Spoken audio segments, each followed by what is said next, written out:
Hello. The Divine Code reading for March 29th, pages 591 and 592. We are in the chapter Laws of Returning Stolen Objects and Restitution for Theft. Topic number 8. If a thief stole a young animal and it grew to become an adult animal, this is considered a permanent change occurring at the hand of the thief, and he thereby acquires it, even if the victim is not despaired, and even though the thief himself did not cause the change, and it occurred on its own, nevertheless, since it is a universally recognized that its name has changed, it is considered a permanent change. And the idea of the name change means the essence of the object is changed. So the essence of the object of a young animal and the essence of the object of a adult animal is considered different. To the extent, like if a person goes to the marketplace and they're going to buy a young animal, it might only cost $10 because it's young. It's going to require a lot of work, and you don't get much out of it until it's grown. So when it's an adult animal, maybe it's worth $100, and it's a different item in the marketplace. People identify it differently, and that's what's considered changing the name. Shak Koshan Mishpat, chapter 353. In such cases, the thief is only obligated to return the value of the stolen animal at the time of the theft. See the Rambam Laws of Theft, 1:13, and Laws of Robbery, 2:14, Shulchan Aruch, Koshan Mishpat, chapter 353. So if the object changes, the value of the object at the time of the theft is what needs to be returned to the owner. And therefore, if it increases in value,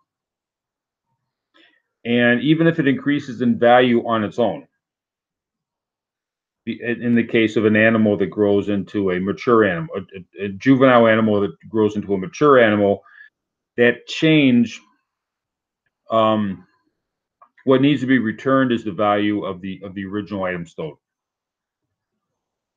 Conversely, if one stole a weak animal and fattened it, or a healthy animal and weakened it, Torah law does not consider this as a change at all, and it must be returned intact.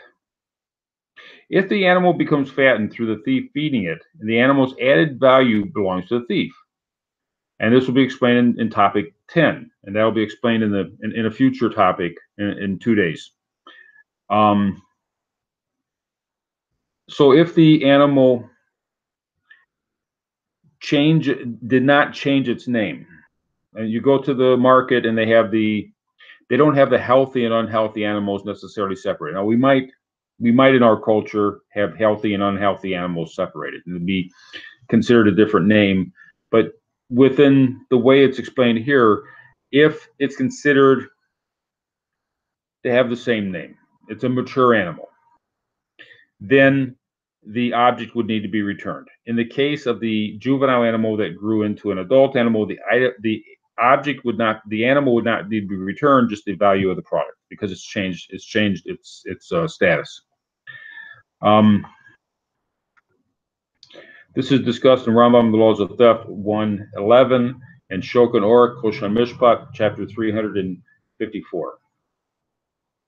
Conversely, if the animal he stole weakened because he did not feed it or watch it sufficiently, and needless to say, if he injured it, even it can be returned to its original state of health, the thief must pay the victim for the loss of value he caused, in addition to returning the animal. So similar to if he returns the animal, if the animal is still within what's considered the same name, the same essence, so it's an adult animal, or it's even a juvenile animal, and in the short time that the thief has it, it's improved in health or it's depreciated in health, the value of the original animal is what is to be returned. Now, they have to return the animal because it hasn't changed its name. So they return the animal, and then either the thief has a added amount coming back to him or owes an added amount based upon a change of value of the animal.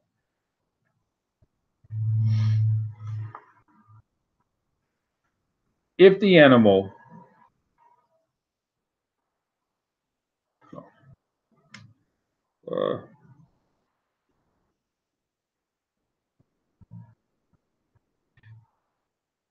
see Taz Kosher Mishpat, chapter 363, and Shak Kosher Mishpat 363:7, from which it appears that if the animal was permanently weakened due to the thief's negligence, he is liable for the depreciation like one who damages, or like a watchman who did not guard the item sufficiently. Obviously, if the animal is permanently weakened by a direct action of the thief, such as he forced it to do overly strenuous labor, then he must pay for the depreciation. This is also explained in Sefer Mirik Eliyah, Inayim Kosher Mishpat 363:8. So, yeah, that just explains that any change in value needs to be recompensed when the animal is returned. Topic number 9, and we're doing the first part. Topic number 9 goes on for 3 pages, so we're just doing the first part of topic number 9 today, and we'll do the second part tomorrow. If a stolen item is in the hands of the thief, and it has not been changed, it must be returned to the victim, whether it is before or after the victim despairs. The difference is that if the victim despaired of recovering the stolen item, any naturally occurring increase in value after the owner despaired should be repaid to the thief.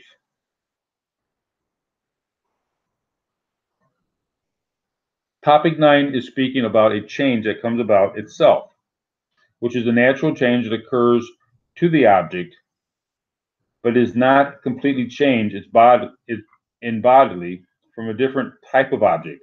These laws are primarily speaking in regard to a living object, that is an animal, that experiences a peripheral type of change, such as the growth of an additional wool or of a fetus, that automatically increases its value.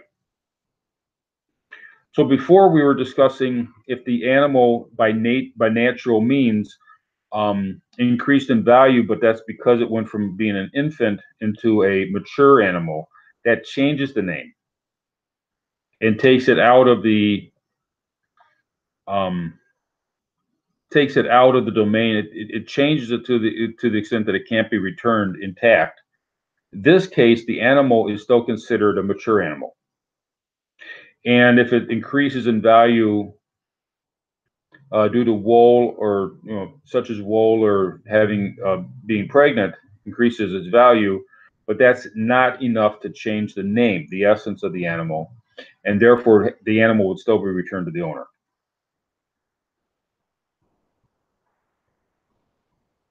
A question arises to whether this incremental increase of value should be considered a significant change, such as a thief would acquire the body of the animal. So there is a question, if the animal is considered pregnant, would that now change the status of the animal, change the essence of the animal into saying now it's a pregnant animal, and therefore in a marketplace will be treated differently, significantly differently from the just regular mature animal that's not pregnant? And that question is being asked here. The opinion followed here from Ramban and Shulchan Aruch does not consider this to be a significant change, so it only considers that the thief acquires the increase in value, that is the additional wool or offspring. B, the thief acquires the increase only after the victim despairs. A different rabbinical opinion from Ravad, Rosh, and Brima considers these changes to be like a permanent change the thief would make to a stolen object, so that the owner never despaired. If he never despaired, in their opinion, the thief acquired the changed animal plus the increase in value. He only need to repay the monetary value of the thief at the time of theft. So the question here is whether or not the change was sufficient, that if it changes the essence of the animal, now that it's pregnant, or now it's an animal, it's a sheep with a large amount of wool on it versus a sheep that had just been sheared. If the thief steals the sheep like right after it had been sheared, and now a year later it's got a lot of wool on it and it's ready to be sheared again, the question is, would the thief need to return the sheep as such and then receive back the value of the grown wool, or would the thief keep the sheep in its state because it's now a different status and just return the value of the sheep at the time that he stole the sheep?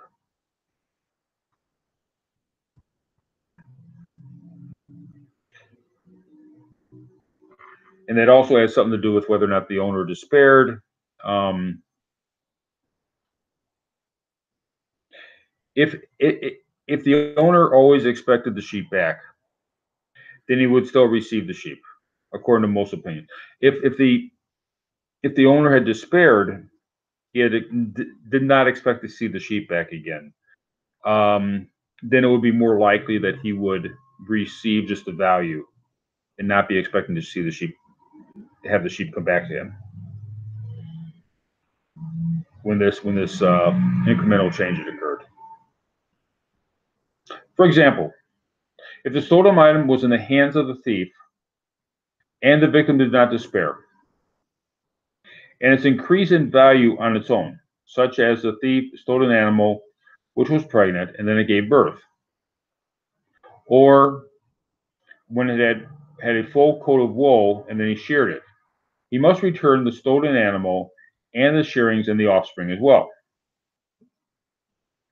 So now it's a case where the animal had that incremental status of having a lot of wool, or it was pregnant. He would have to return the wool and the offspring, as well as the original animal, because it was part of what he stole. Here, the repayment for stealing the animal is to return the actual animal itself, and likewise, the shearing and offspring are intact. They must be returned to the victim instead of paying their monetary value. See Seder Mirit Eliam Kosher Mishpat 354:1. If the animal and its offspring and/or shearings are lost from the possession of the thief, he must pay their full value. So, if the offspring or if the shearings are available, he has to return that. If he no longer has the offspring and no longer has the shearings, if he sold them in the marketplace, or he